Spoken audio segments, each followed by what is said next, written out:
수산업 인재를 키워온 완도 수산고의 실습선이 폐선 위기에 놓였습니다. 학생들의 현장 실습에 차질이 우려됩니다. 6.25 전쟁 당시 여수의 피난선이 미군 전투기의 공격을 받고 침몰한 사건이 있었습니다. 이른바 이하포 두루겨 미군 폭격 사건인데 희생자 유해 발굴 사업이 74년 만에 시작됐습니다. 호남 지역 신혼부부가 5년 사이 22.4%까지 줄었습니다.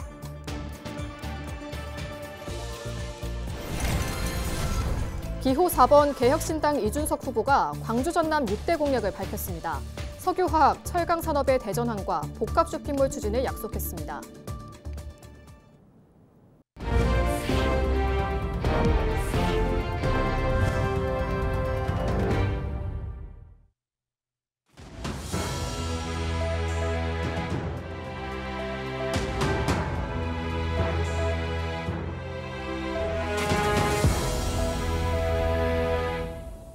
시청자 여러분 안녕하십니까? 헬로티비 뉴스입니다.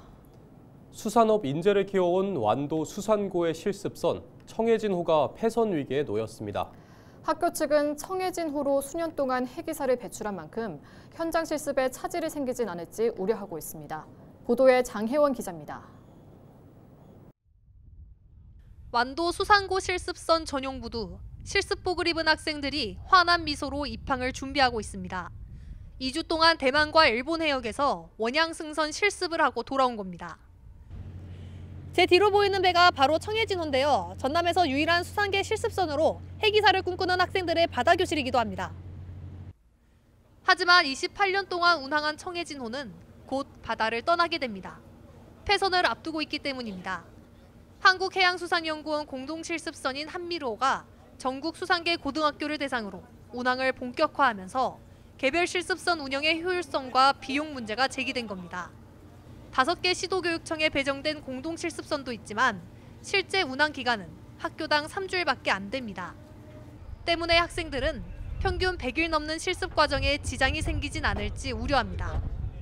제 생각에는 이 청해진호만의 가족 같은 이 분위기, 그리고 이 학생들과 함께 좀 더 실무적인 역량을 기를 수 있는 기회가 사라진다고 생각하니까 굉장히 아쉽습니다.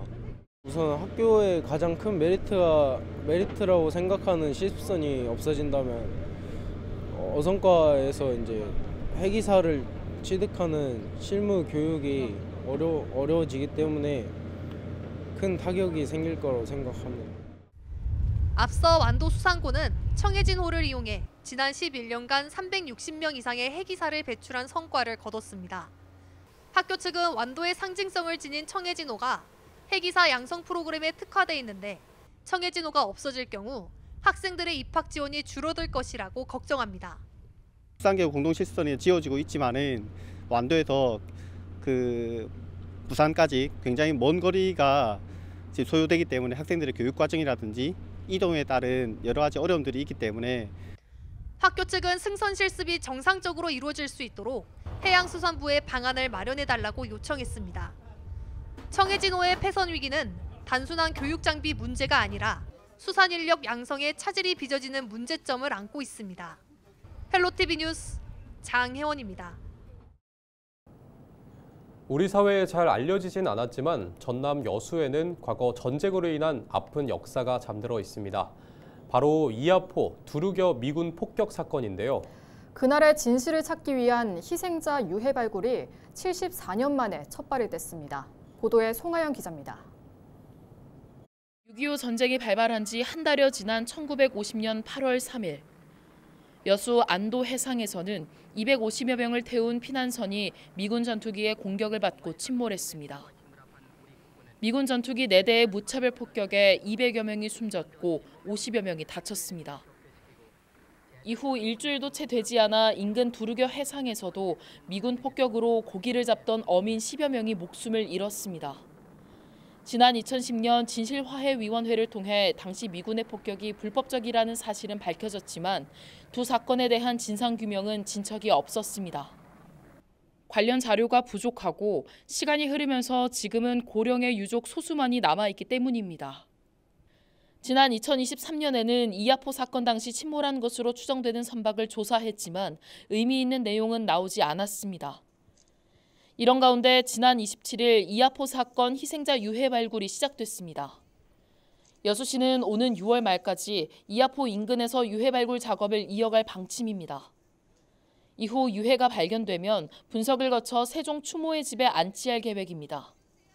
진화에다가 수차례 지금 유해 발굴 사업을 하겠다고 요청을 드렸는데 작년에 진실화해위원회에서 이제 그 요청을 받아들여서 전액 국고 사업으로 유해 발굴 사업을 시작하게 된 것입니다. 시민사회단체는 이번 유해 발굴이 진상규명을 위한 첫걸음이 될 것으로 기대했습니다. 그러면서 역사를 바로 인식하는 시민운동과 희생자들의 넋을 기리는 평화공원을 조성해 우리 지역의 아픈 역사를 기억해야 한다고 강조했습니다.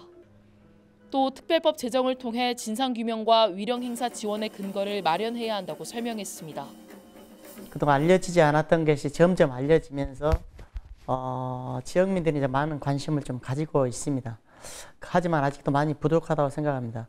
반전과 평화, 그다음에 인권이 존재하는 그런 섬으로 만들어서 거기에 평화공원을 좀 조성하고 그 학생들이 좀 다 이제 교육의 장으로 교육청에서도 교육의 장으로 활용하면 아주 좋을 것 같습니다.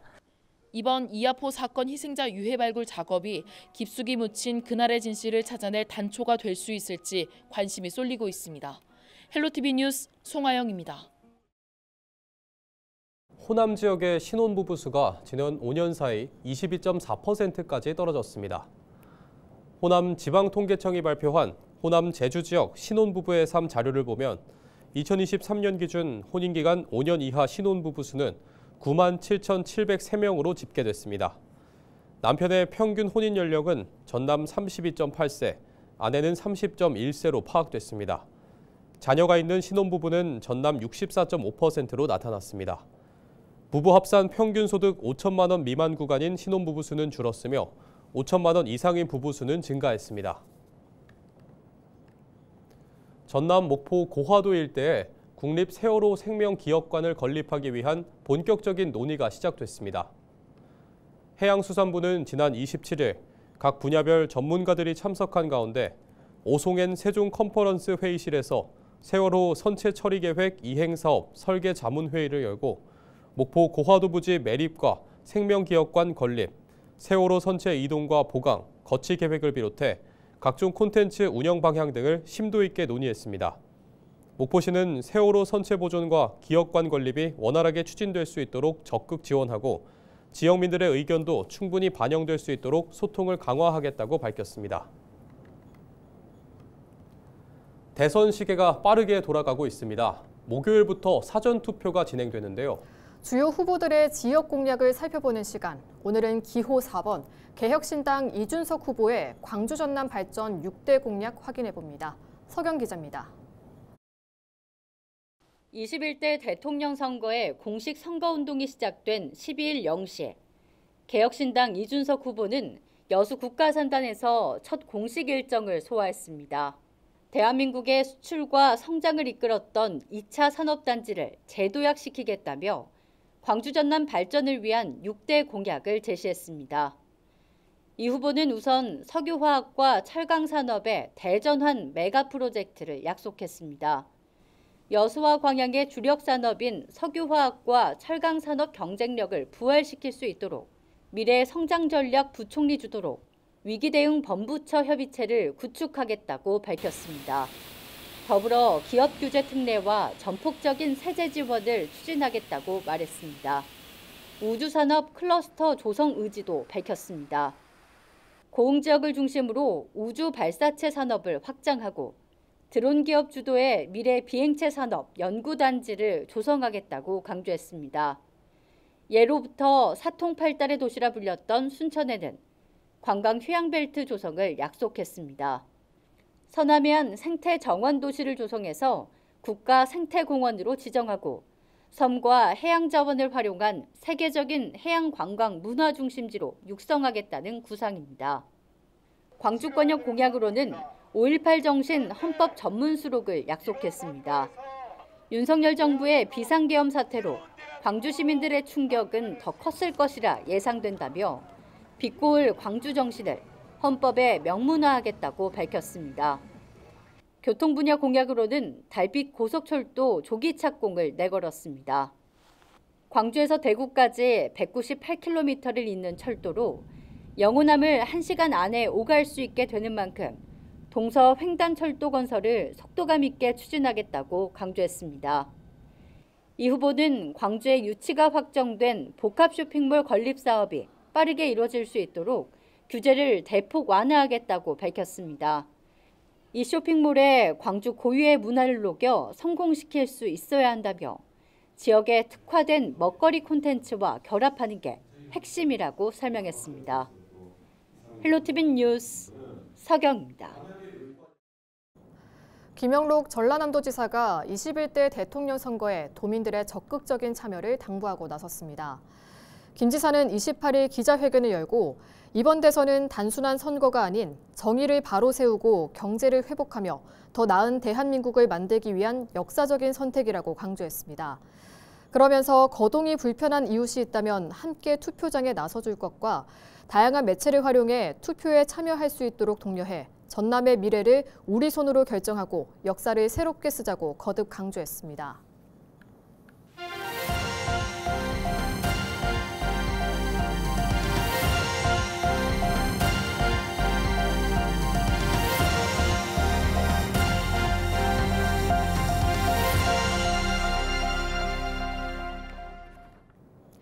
전남 영암 대불부두 인근 해상에서 70대 남성이 바다 위에서 숨진 채 발견돼 해경이 단순 사고사인지 여부를 놓고 수사에 착수했습니다.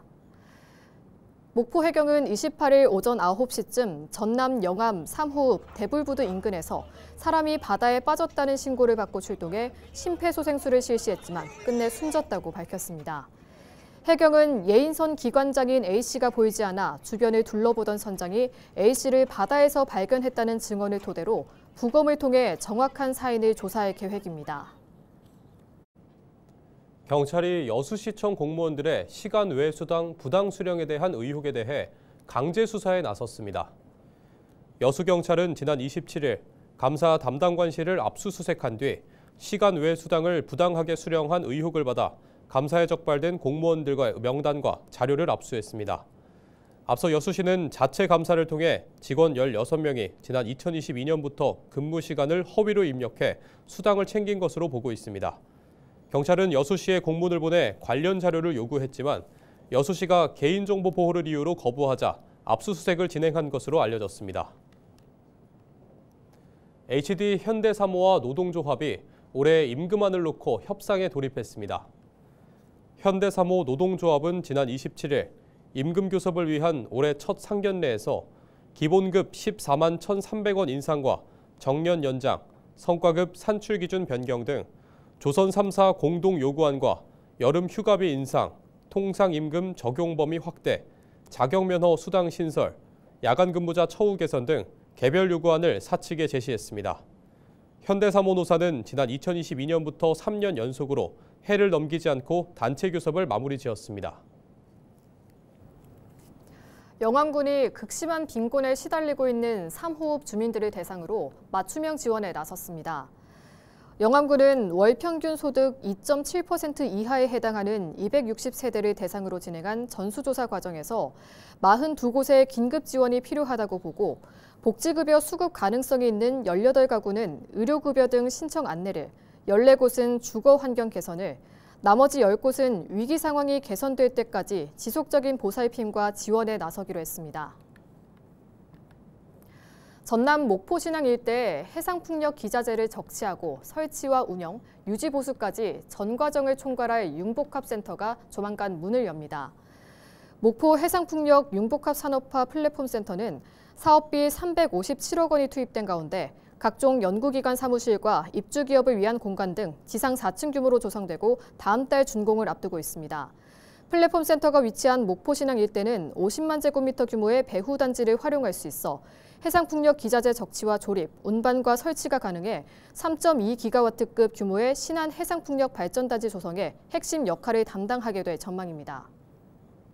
이상으로 뉴스를 마칩니다. 시청해주신 여러분 고맙습니다.